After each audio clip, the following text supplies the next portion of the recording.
Ladies and gentlemen, boys and girls, children, ladies, I proudly present to you For All Mankind, the Life and Career of Mick Foley DVD review.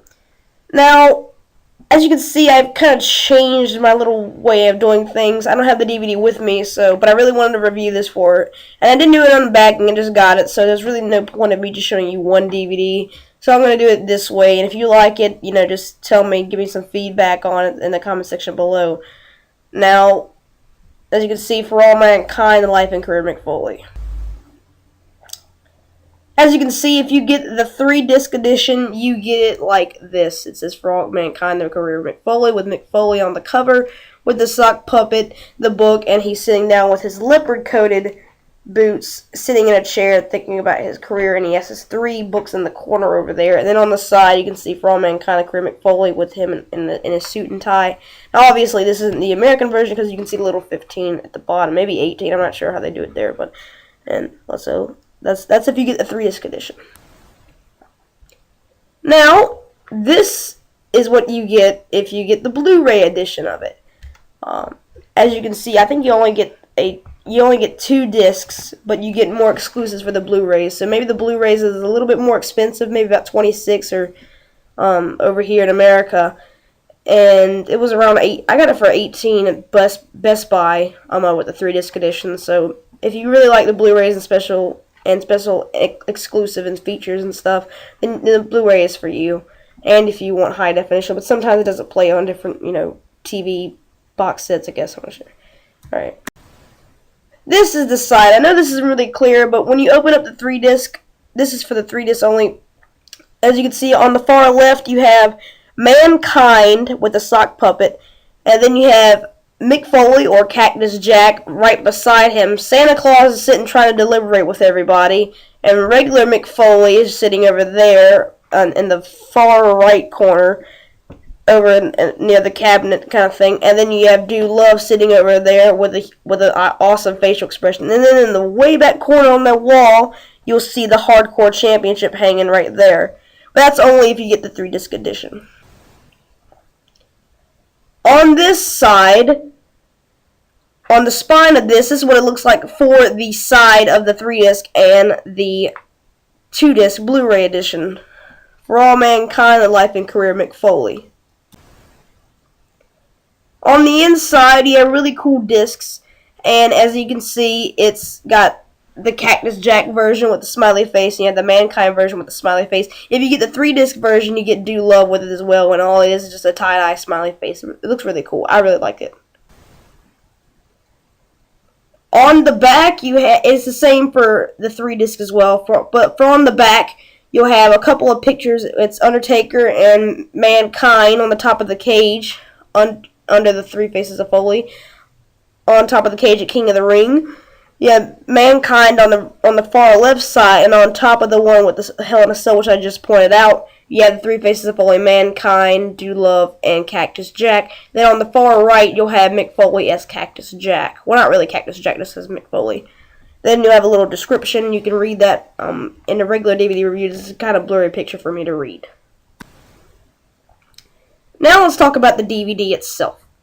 This DVD was a very well done, very well told documentary. I enjoyed it the whole way through. It was absolutely phenomenal. I loved every single minute of it. And if you ask me, this is a very good candidate for best documentary of the year. This is a very well done documentary, and the documentary, in my opinion, is a lot better than the matches on here. You get more worth of the documentary itself than the matches. There's only about a couple of matches on here. I mean, not his best matches are on here, but some of his really good matches are on here.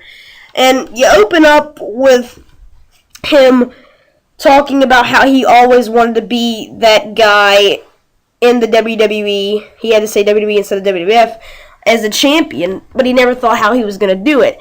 And he had some of his friends talking of how when he was firstly in school, he was really quiet and he was shy, and he didn't really want to speak up about his things that he liked and etc. And he started wanting to get more laughs and trying to get a reaction, and that's what he also mentioned in later in the documentary, how he always wanted to get a reaction. That's why he does his cheap pops, and he loved getting a reaction no matter what, whether it was a laugh and he'll do anything for a reaction. And then it showed these different things while he was becoming a wrestler. His high school, or a school down the road, was hosting a wrestling meet, and at that time he thought that was going to be his big moment, his big break, and that's exactly what happened. He sent a message in. He sent a video recording of him with his friend doing a film about this alter ego named Dude Love, and the promoter fell in love with it, and that's how he kind of made his little spark on the wrestling scene. So, and then it also talks how he was on the indie scene, and how he got to be from the indie scene. Then he got noticed by WCW, and then ECW, and then the World Wrestling Federation, and then WWE and stuff. So that's a good part right there. And there's a lot of good parts of this documentary. So let's get the part where he's in the independent scenes. I think it was USWA or WCCW at World Class Championship Wrestling. He talks about how if you're going to finish a match, do it like nobody's ever seen it before. And because nobody didn't see the elbow drop on the concrete when they had lost. He had did it on his tag team partner, because when he was Mankind, he was getting this more crazy character of, what, is this guy crazy or something? Because that's exactly what he wanted. That's exactly what he wanted to be. Not a heel, not a face. He said he just wanted to be that guy that got a reaction, and people just thought he was crazy. And at that time, when WCW had found out about him, he went to WCW and made an impact by, getting on the scene and facing Sting. And it shows that match on there as well against WCW, and how he had to get, he didn't feel like he was being used by WCW, but he liked WCW. He didn't never say anything about WCW that was like really bad or anything like that, like a lot of people do, like Paul Heyman and these other documentaries like Rise and Fall of WCW. But yeah, he had talked about his matches with Vader, and how he wanted to make Vader look strong, and how Vader and him had these great clash of matches. And on this archive footage, my God, that was... I really wish I was alive at that time. Or, well, not alive, but, like, been able to remember all these kind of moments when Vader and Mick Foley were feuding. And I think it was, like, 94, 95, if I'm correct. Maybe 93. I'm not sure. If somebody correct me on that, please, if you do. And it was very good, and he talked about how Vader just squashed Mick Foley and, knocked the wind out of him. He was talking about all these great moments he had, and then it gets to the point where it shows footage of him losing his ear, and I thought, I was like, wow, I didn't know this. And then, if you see this DVD, and you're not a fan of Mick Foley, you don't know Mick Foley a lot, you'll get to know Mick Foley, what kind of the guy he is, what kind of a great guy he is, and how, I certainly have a new perspective on Mick Foley after watching this documentary.